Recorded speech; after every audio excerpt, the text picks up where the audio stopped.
늦가을과 초겨울의 느낌이 나는 이 새벽에도 새벽을 깨우고 주의 전에 나온 성도들 한 분 한 분을 하나님이 축복하여 주실 줄 믿습니다. 아멘. 영육간의 강건한 하루하루를 살아가시기를 원합니다. 오늘 1절 말씀에 보면 에우스의 주군이 이스라엘 자손이 또 여호와의 목전에 악을 행하였더라 라는 말씀이 나옵니다. 이 에우시 주군이라는 이 말씀과 악을 행했다라는 이 말씀을 통해서 기억나게 하는 말씀이 사사기 2장 16절에서 22절까지에 있는 말씀이 생각나게 합니다. 이 사사기 2장 16절에서 22절까지 있는 말씀은 어떠한 말씀이냐면 하나님이 사사를 세워서 이스라엘 백성들을 구원했다. 그게 16절 말씀이에요. 근데 17절 말씀에 보면은 이스라엘 백성들이 구원한 사사들에게도 순종하지 아니했다라는 말씀이 나와요.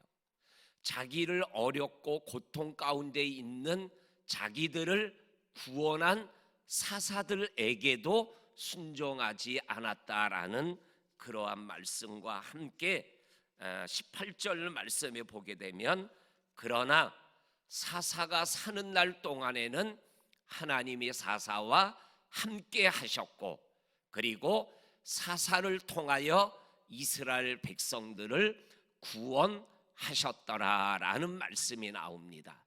그 다음에 19절 말씀에 보게 되면 사사가 죽은 후에 그들의 조상들보다 더 타락하여 하나님을 버리고 다른 신들을 섬기니 그들이 하나님 앞에서 타락한 길, 나쁜 길로 행하였더라.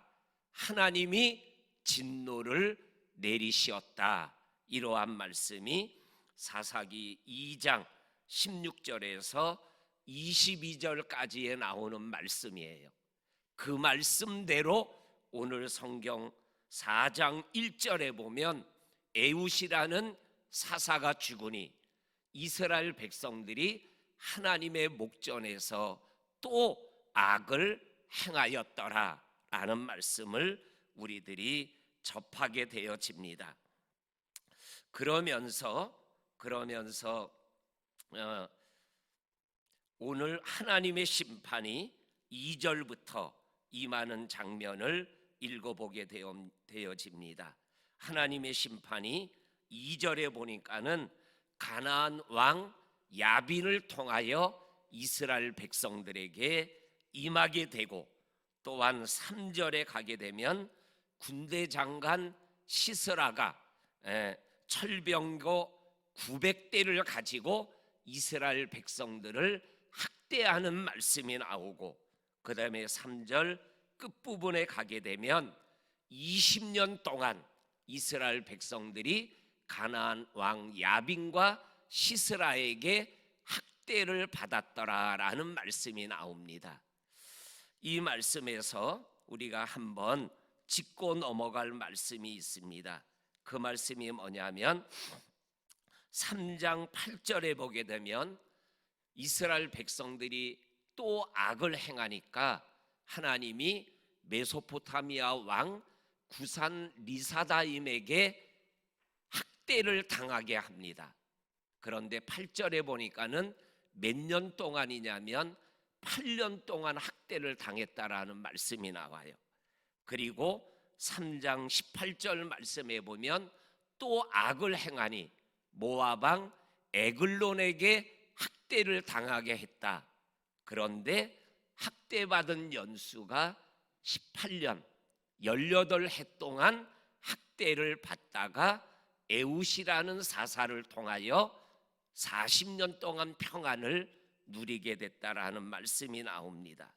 그런데 오늘 우리가 읽은 3절 말씀에 보면 가나안 왕 야빈과 시스라에게 20년 동안 학대받았다라는 말씀이 나와요. 학대받는 연수가 어떻게 돼요? 점점 늘어나고 있어요.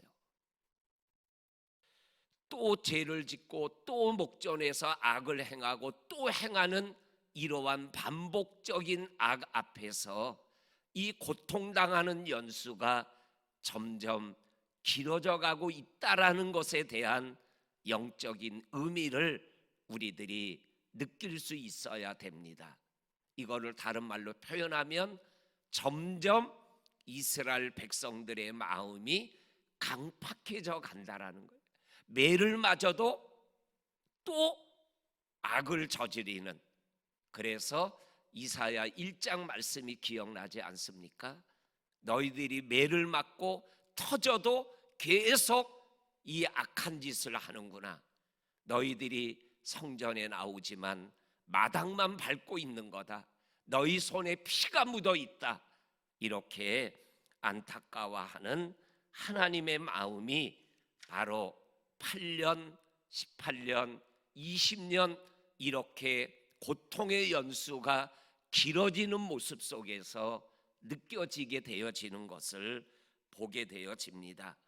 우리 성도님들, 우리의 믿음의 여정에도 우리가 넘어질 때가 있습니다.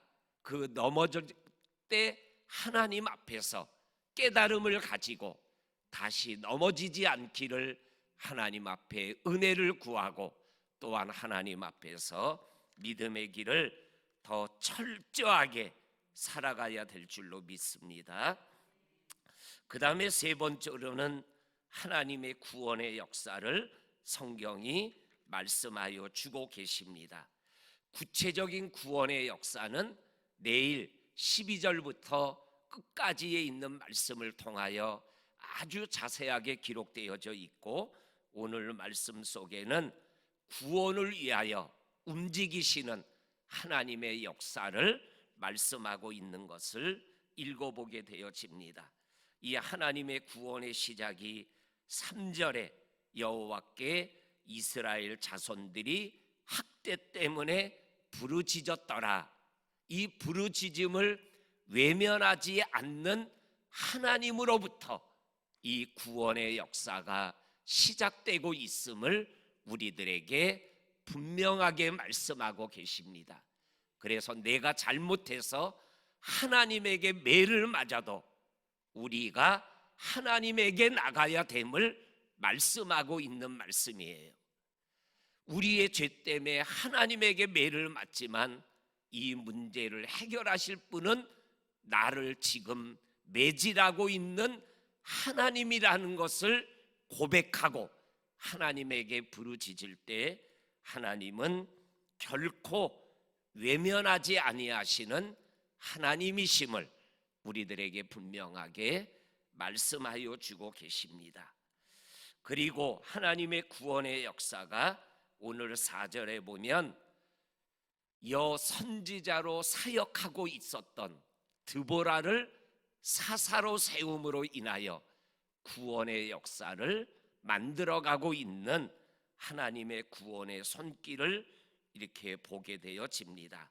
4절에 여 선지자 드보라가 이스라엘의 사사가 되었는데, 그 사사가 된 여 선지 드보라는 라마와 베델 사이에 있는 드보라의 종려나무 아래에 거주하며 자기 앞에 나오는 백성들의 문제를 해결해 주고 재판을 하고 있었다라고 말씀하고 있는 것을 읽어보게 되어집니다.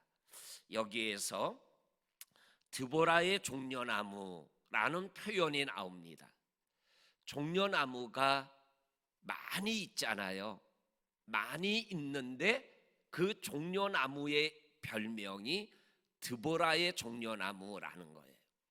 드보라가 그 종려나무 밑에서 자기에게 나오는 백성들에게 문제를 해결해 주고 또한 문제를 재판하는 이러한 모습 때문에 자연스럽게 우리 드보라의 종려나무에게 가자, 이러한 이야기가 퍼져나가게 되었다라고 말씀하고 있는 것을 보게 되어집니다.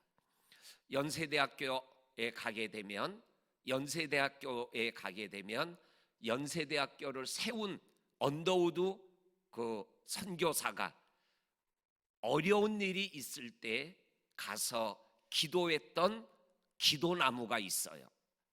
지금은 나무가 잘려져서 구루터기가 남아 있는데 거기에 보면 편말이 있어요. 언더우드 선교사가 기도하던 곳라는 표시가 있더라고요.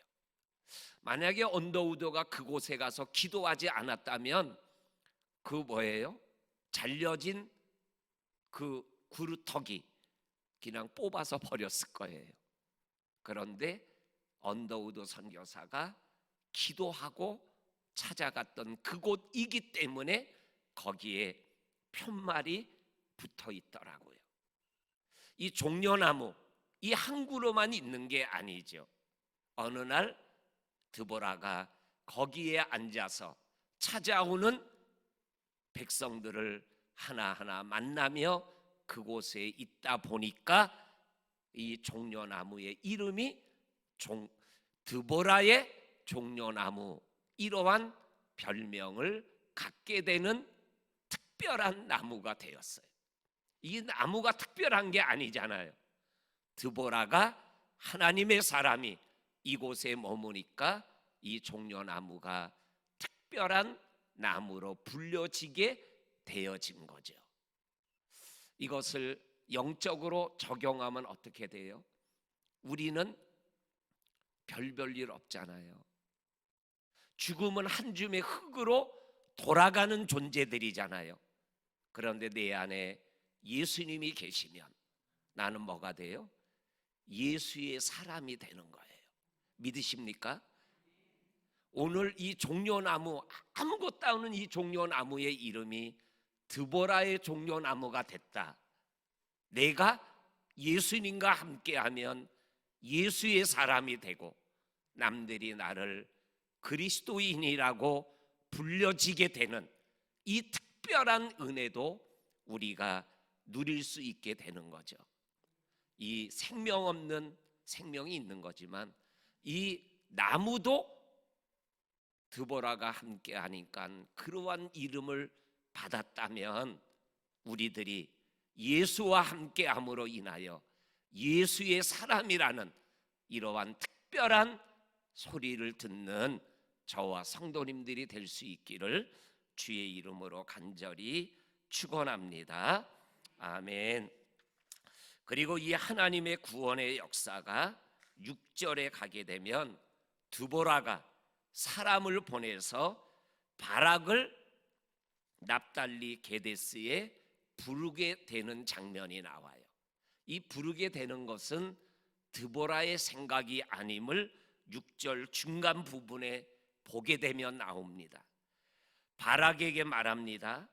보냄을 받은 사람이 그에게 바락에게 이르되 이스라엘의 하나님이 여호와께서 이같이 명령하지 아니하였느냐. 드보라가 하나님의 명령을 순행하고 있어요.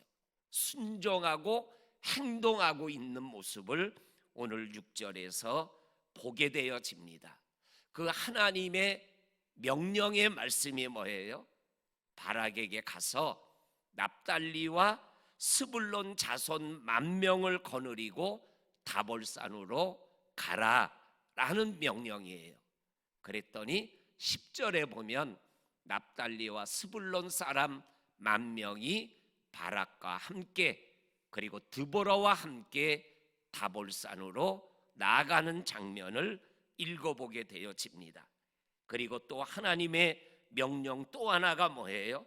7절에 야빈의 군대 장관 시스라와 병거들을 그의 무리를 기송강으로 이끌어내어 너의 손에 붙이겠다, 이기게 하겠다라는 분명한 하나님의 말씀을 전하여 주고 있는 것을 듣게 되어집니다.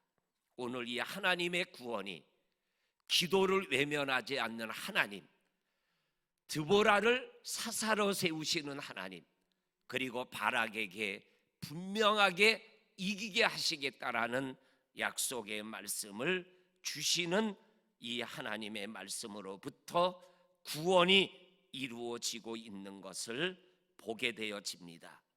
그랬더니 8절에 보면 바락이 이렇게 바락바락대며 이렇게 말합니다. 8절에 나와 함께 하지 아니하면 전쟁에 나가지 않겠습니다. 나와 함께 하야지만 나도 전쟁에 나가겠습니다. 그랬더니 9절에 드보라가 내가 반드시 너와 함께 하겠다 이렇게 말씀을 합니다. 그리고 9절 중간 부분에 그러나 이 가는 길로, 이 전쟁에 나가는 일로 인하여 영광은 네가 받지 못할 거다.